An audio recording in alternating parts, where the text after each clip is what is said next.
will be our first speaker. And a little bit about Elizabeth. She grew up in central New Jersey, about an hour from New York City. She studied psychology at the University of Maine. She is the author of 2 books, Recession Proof Yourself and I Quit, Working for You Isn't Working for Me. Elizabeth is currently crafting her 3rd book on leadership. Her coaching practice is broken into 2 areas, career management and leadership. Elizabeth's credentials are very impressive.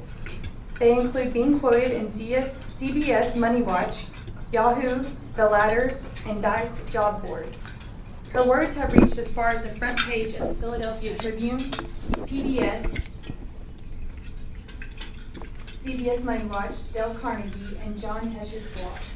In 2013, her radio show for women entitled Leadership Lessons from the Lioness was created through Plaid for Women, along with her articles. A year later, she brought her leadership classes to Dubai.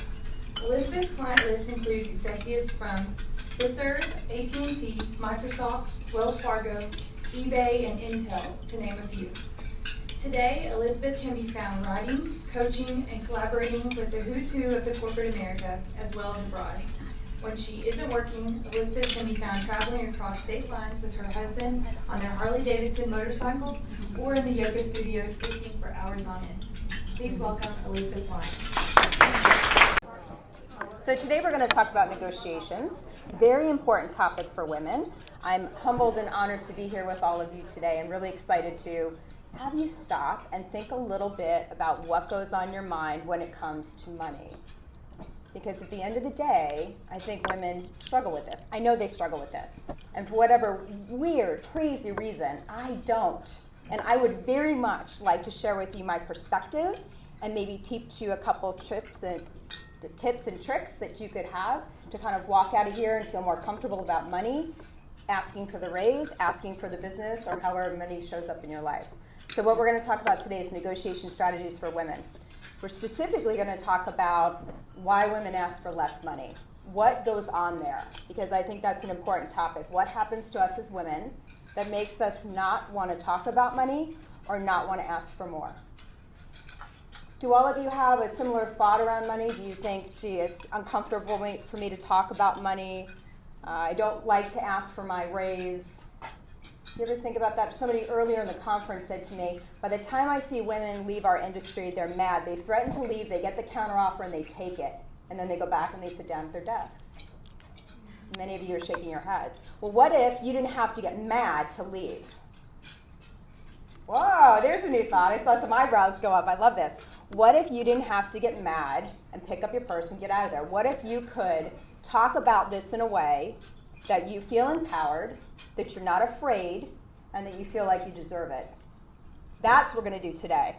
And I'm going to make you stop and think a little bit too. I'd like this presentation to be somewhat collaborative because I think in this room we're all a sistership. We're all a sisterhood. We're all trying to figure this thing out called leadership, money, and power, whatever that means anymore. So I'd like this to be a collaborative presentation as well and hear what your thoughts are around money. So today we're going to talk about why women ask for less money, damaging words or phrases that you might use in negotiations or in your business life, how to ask for what you deserve without feeling that awkward feeling, that terrible pit in your stomach when you have to ask for something, particularly money. And I want you to really slow down and kind of examine your views, examine your relationship with money. When you leave here today in the car, you're going to review some of your thoughts. You're going to ask yourself, I've got this thought about money. Is this really what I want to keep thinking? Challenge yourself. Where did that thought come from?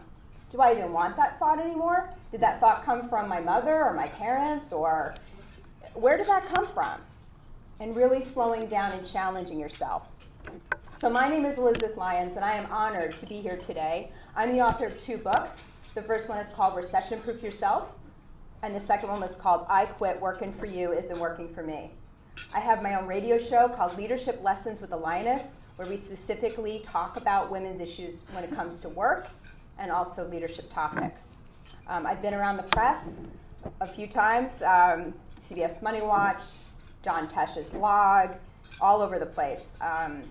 I've had a heck of a career myself. I've had some really amazing clients. Like you, all men. The men that I dealt with were all in high tech. So the big names you can think of, I've worked with them. Microsoft, eBay, Intel, male-dominated industries like Greenbrier Rails. There's, like 2 women in the whole company or something ridiculous. So I do understand what it's like to be a woman out there and working in a male-dominated world. I've got some video coming in 2015, which will be interesting. I'll put that on my site, so I'm working towards that. I have a private practice as a coach. I coach women specifically in leadership, whether they are a leader, a seasoned leader, or if they're new to leadership and they're just uncomfortable, or they want to move into leadership and they're, why can't I get the raise? Why can't I get the promotion? Why can't I get somebody to notice me?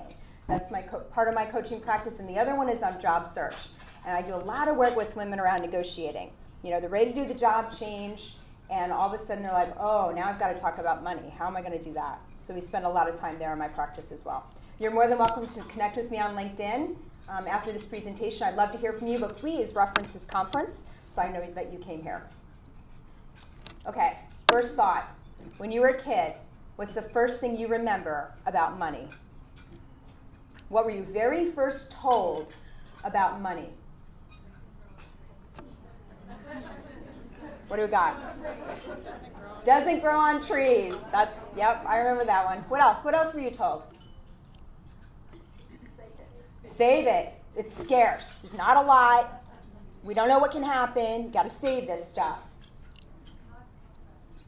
Not to talk about it. Third time I've given this presentation and I've heard that.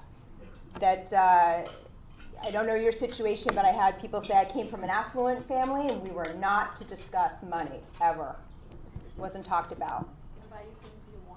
It can buy you things that you want. You can be happier, thinner, have a better husband, better kids, better rear end. You can have it all if you got money. Okay. What else? These are the first thoughts. You're a kid. You walk into a bank. Do you remember that? I do, and I'll tell you a little bit about that in a minute. As an adult, what kind of feelings do you have around money? You're an adult now, at this moment right now. Are you thinking about it? Are you worried about paying your bills? I mean, what's your initial thought as an adult about money? Save it. It runs my life. I don't run it. It runs my life. What else? Teaching my children about money is not easy. There's pressure, right? There's pressure. So let me throw out a totally different thought. Why do you think women in general ask for less money or don't ask for money in their negotiations, in their jobs, day in, day out? Why do you think we don't do this? Uncomfortable? Yeah, uncomfortable, but why? Don't know how. Don't know how?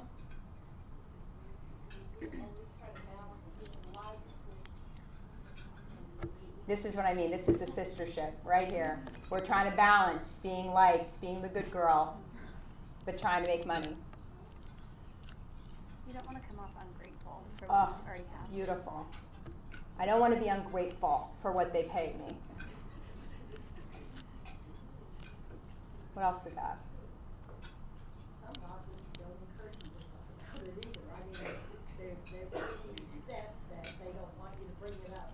Okay, so some bosses in leadership don't want you to bring it up. Are they male bosses? Yes, they are. Okay. So there's this feeling that I shouldn't bring it up, I shouldn't talk about it. Okay. Anything else? Why would you? Let's look at you. Maybe you want to talk about this here, maybe you don't, but just something to think about. Why would you not ask for the next raise? What would prevent you for not asking for $10,000 more? Oh my gosh, everybody's eyebrows just raised. Like I just said, there was just tremendous amount of money. It would make them mad and turn them off against you as an employee. Okay. I think sometimes also you don't ask for it because you would think your boss notices a good job you're doing, so that would Yes. initiate. Yes. Raise So the yes, very well done, Katya. So there's this premise I find with women that they think if they go in and they're there a half an hour early and they're working really hard, if they keep doing this and pumping out phenomenal work and being nice to everybody in the office and being gracious, that somehow will get noticed and the boss will run over at 5:15 on a Friday and say, Katya, you are marvelous and here is $10,000 more. Has this ever happened? Never. And we go home and we are ticked off, man. We're like, do you have any idea what he said to me in the meeting? And I worked for 2 hours straight just for him on the weekend to do that presentation. We start to get like this, this like thing. We start to get angry and bitter, and then, and particularly in your industry, we get the butterflies in our stomach. We try to hold them down as much as we can, and we walk in that room and we say, I demand a raise. And if you don't, it doesn't matter because Exxon's going to hire me. That's how it's going to go. And they go, oh, okay, here's the money. And that, all I'm saying is we don't need to do that. And how that whole thing gets set up is what we originally thought about money as a child and what we originally told and the thoughts that we bought into as a child around money. And then as an adult. And like everything else, then you pass that down to your kids. It's just worth thinking about.